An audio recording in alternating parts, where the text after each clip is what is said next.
भक्तानगर निवासी सौरभ पाल ने अपने दो मित्रों भीम रुईदास और आनंदो स्वर्णकर के साथ महादेव मंदिर में पूजा अर्चना करने के बाद दांडी काटते हुए तारकेश्वर के लिए अपनी तीर्थ यात्रा शुरू की। बताया जा रहा है कि तीनों ने कल लगभग 15 किलोमीटर की दूरी तय कर विश्राम किया। रात में उन्होंने 350 वर्ष पुराने धूपचुड़िया बाबा शिव मंदिर में विश्राम किया, जहाँ गाँव के लोगों ने उनकी सेवा की और आज सुबह वे फिर यात्रा पर निकल पड़े। राष्ट्रीय राजमार्ग की सर्विस रोड से होते हुए जब वे गोपाल पहुंचे तो वहां स्थानीय समाज सेवी तरुण राय की नजर उन पर पड़ी। तरुण राय जो अपने शरीर को स्वस्थ रखने के लिए मॉर्निंग वॉक पर निकले थे, सौरभ को दांडी काटते देखकर रुक गए एवं उन्होंने सौरभ और उनके साथियों का फूलों की माला पहनाकर स्वागत किया और चाय, पानी, बिस्कुट व पानी की बोतलें देकर उनका उत्साह बढ़ाया। इस विषय में तरुण राय ने अपनी बातें रखी। इसके अलावा सौरभ पाल ने भी इस संबंध में अपनी बातों को रखा। डंडी केटे जाबे तारकेश्वर কেন হঠাৎ এই চিন্তা ভাবনা তোমার এলো? চিন্তা ভাবনা দেখো না, চিন্তা ভাবনা কিছু না, আমার এটা আগের থেকে লক্ষ্য ছিল কি যাব আমি, ঠিক আছে। তার মধ্যে একটাই লক্ষ্য কি হিন্দুত্ব, আমরা হিন্দুত্ব বজায় রাখতে চাই। মানে আমি হিন্দু, কেউ অন্য ধর্মে না যাই, আমাদের হিন্দুত্বের মধ্যে কি জিনিস নেই, আমাদের মা বোনকে দেবী রূপে দেখা হয়, সেই জিনিসটাই আমি প্রচার করার জন্য এই তারকেশ্বর মন্দির যাওয়ার।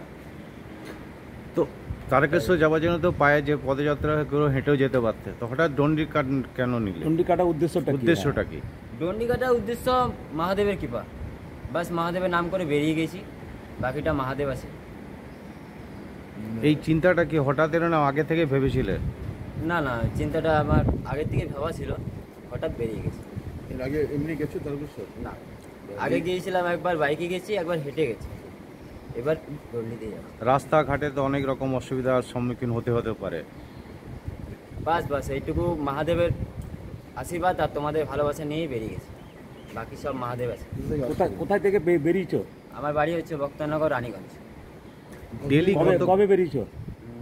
2 দিন হয়েছে, আজকে 3 দিন। আজকে 3 দিন এসে এখানে গোপাল মাঠে এসে পৌঁছেছো?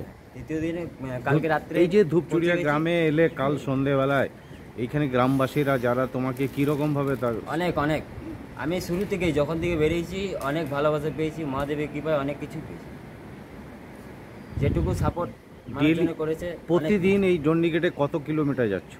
একটা টার্গেট রেখেছি 15 কিলোমিটার, প্রত্যেক দিন 15 কিলোমিটার টার্গেট রেখেছি, কিন্তু ওয়েদারের কারণে হয় না। তারপর মানুষ আপনাদের গ্রামে একটা ছেলে ডন্ডিকেটে এসেছে, সে কাল রাত্রে থেকে সকালবেলায় গেল, কি বলবেন এই ব্যাপারটা নিয়ে?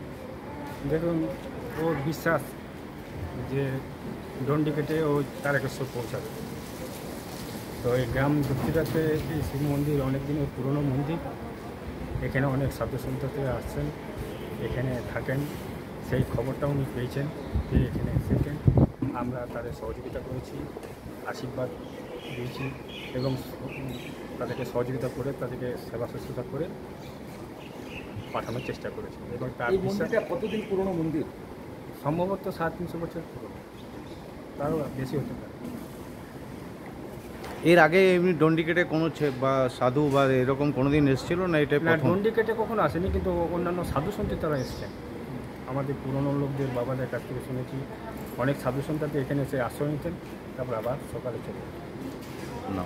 আপনি এখানে কী করেন? আমি এখানে পুজো করি, আমার বাড়িতে দুর্গা পুজো আছে, শিব মন্দিরে পুজো করি। আমি এখানে পুজোই বসবো, তার আগে এদের পাঠিয়ে দিলাম, দেখলাম।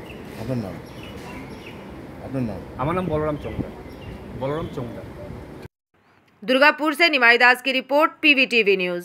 রানীগঞ্জ শহরের এনএসবি রোডে অবস্থিত সুসজ্জিত এবং মনোরম পরিবেশে অতিথিদের পরিষেবার জন্য তৈরি অতিথি in hotel and restaurant. Hotel অতিথি ইন পরিষেবায় থাকছে অত্যাধুনিক সুবিধাযুক্ত এসি রুম।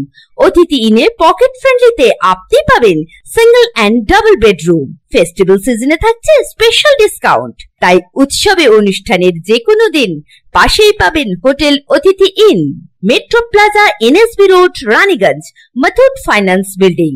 যোগাযোগ করুন এই নাম্বারে 7872933666 এবং 9434133666।